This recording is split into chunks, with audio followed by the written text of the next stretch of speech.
कहिले मनुष्यले खाइदिने, कहिले पशुहरू पनि, बाख्राहरू घरमा गाउँमा आएर गोठमा पसेर धेरै विनाश गर्ने।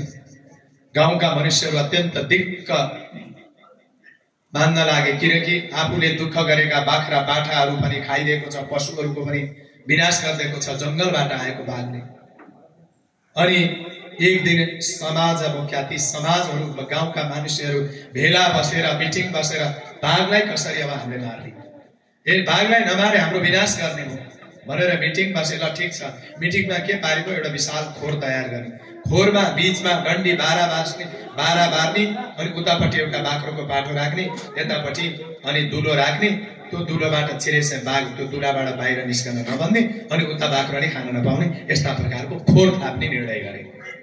जसरी एउटा खोर थापिन्छ नि मुसो पार्नको लागि, त्यसै गरी उनीहरूले खोर थाप्दा भए नभन्दै लगेर जंगलबाट गाउँमा आउने बाटोमा लगेर खोर राखिदिए।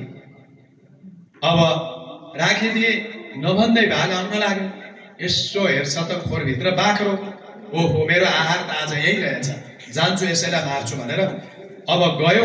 खोरको सानो दुलोबाट फुत्त छिरेको त्यो ढोका आफसे आफ लाग्यो अटोमेटिक, र अब उता बाख्रो खान लाग्दा पनि बीचमा डन्डीले बारेछ, जान पाएन। नपाएपछि अब त्यो बाघ खोरमा थुन्यो, बाहिर निस्किन नि पाएन, आफ्नो आहार खान नि पाएन।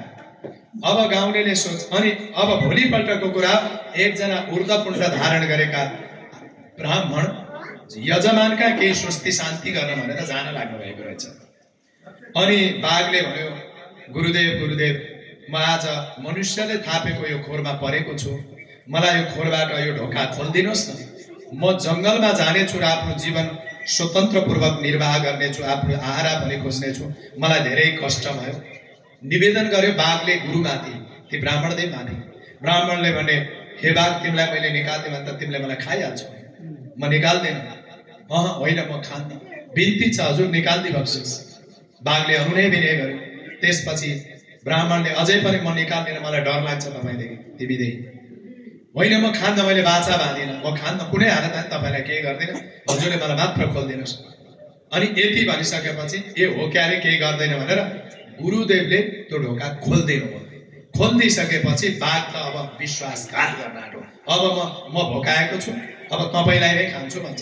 तिमीले मलाई वचन दिएका थियौ खान्न भनेर 3 चोटि, अब तिमीले किन यस्तो विश्वासघात गर्छौ म माथि भन्दाखेरि, होइन म अब विश्वासघात गरेर नि तपाईँलाई म खानेछु भन्दा अब पञ्च राखौँ, पञ्चले जो निर्णय गर्छ त्यही नै कर्म गरौँ, त्यही नै गरौँ भन्दाखेरि ल तपाईँ र म भइहाल्यो, अब 3 जनालाई सोधौँ न त भन्दाखेरि, अब ल 3 जनालाई सोध्न त जानु पर्यो, त्यहाँ कोही छैन। अलि पर जाँदाखेरि जंगलमा एउटी गौमाता लडिरहेकी रहेछ।